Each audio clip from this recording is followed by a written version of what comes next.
Hey guys, LevelCap here. Today I'm going to be unboxing and reviewing the Sapphire Vapor X R9 290X video card. It's a long name, it's a big graphics card, it's got a lot of power. Now if you want to win one of these video cards, I'm going to be doing a giveaway. There's going to be details for this giveaway later in the video and in the video description. Now this card is absolutely top of the line from Sapphire. It's literally one of the fastest GPUs that they offer right now. It's not overclocked, it's stock, and personally that's the way I like to go, just because overclock can sometimes lead to issues, and I personally prefer reliability over a few extra frames. That being said, if you feel the need to overclock and just squeeze every last little bit of performance out of this card, Sapphire certainly offers an option for that. Now normally I don't really care about what GPUs look like, but I gotta say this is one of the best looking graphics cards I've ever seen. This heatsink on here is just a work of art. Now that's actually where the Vapor X technology comes in. The stock heatsink for this card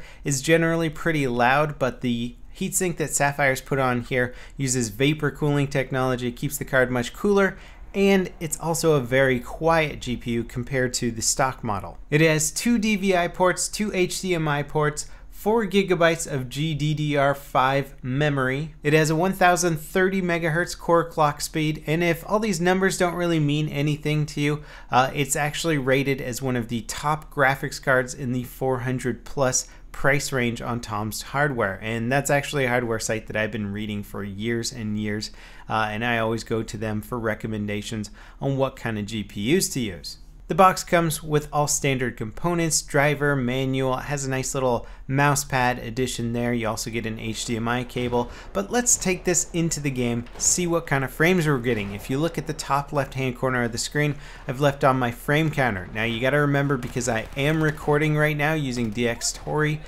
it's gonna drop my frame rate about 10 frames per second, approximately. That can fluctuate a little bit, but for the most part, just look at that number in the top left screen and add about 10 onto there, and that's what you'll be getting if you're just playing normally without recording.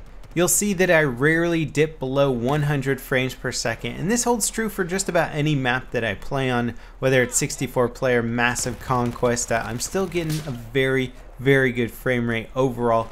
And for those of you out there that might be thinking, you know what, frame rate over 60 doesn't matter, let me tell you, it absolutely does matter. Talk to any Counter-Strike player that's played seriously at any point in their lifetime, and they will be able to tell you that it is very easy to see the difference between, say, 60 frames and 90 frames, 90 frames and 120 frames. Currently I'm running a monitor that has 144 Hz refresh rate, so I can see the difference between 144 frames per second and 60 frames per second. It's very apparent to me personally, and when you are running at a frame rate this high with a monitor that supports it, you're going to be getting an incredibly smooth gameplay experience. It's just something that can't really be translated across YouTube. All these videos on YouTube are rendered at 30 frames per second, so you're really not going to see just how amazing it looks. That's what the frame counter is there for. But when it comes to a visually pleasing experience and also a performance enhancing experience, that's where frame rate really comes into effect. Now, I've seen a lot of really good players playing at 60 frames per second, even capped there. Sometimes even lower than 60 frames per second. You can train yourself to play at lower frames and still do really well. But I will say things like recoil control and perceiving where enemies' locations are when you're whipping around your view real fast, that gets a lot easier when you have a higher frame rate. Now I know a bunch of you guys are sitting there saying, yeah, we know frame rate is great, LevelCap. We can't all spend this kind of money on a really high-end GPU, and certainly the R9 290X is a very expensive GPU. I think it's certainly worth the money if you're a hardcore gamer, but still, that being said, not a lot of you guys can afford it, and that's why I'm going to be doing a giveaway for this exact graphics card, a brand new version of it, of course. So if you want a chance at winning this graphics card, there's 2 things you need to do. The first one is very simple. You just go to the Sapphire YouTube channel and subscribe. Check the video description for the link to the official Sapphire YouTube channel. And the second part of this video is a bit more of a creative process. Now, I'm not necessarily looking to get lots of free subscriptions or likes or anything like that,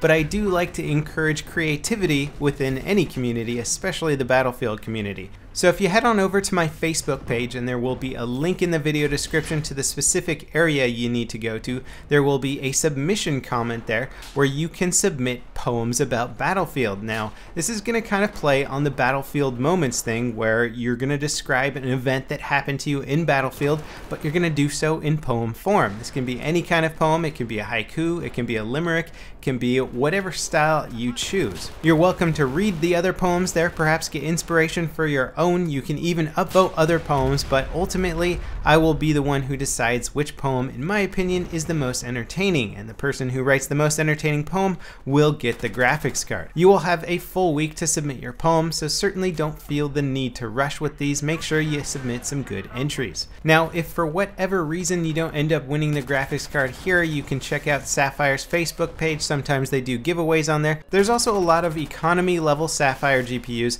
which might be in your price range if this one is not. Overall, I'm really loving this GPU. It can handle anything that Battlefield 4 is thrown at it, and it's going to be able to handle all the future Frostbite engine games too, which should be numerous. So if you got this thing in your computer, you're not going to need to worry about GPUs for some time to come, regardless of what game you're playing. If you're already a Sapphire user out there, let me know in the comments how you like the performance of your video card. As always guys, thanks for watching, and never underestimate what a really good high-powered GPU can do to your skills in game. I hope you were watching my frame counter this whole time, because it was certainly off the charts. I'll see you guys next time. This is LevelCap signing off.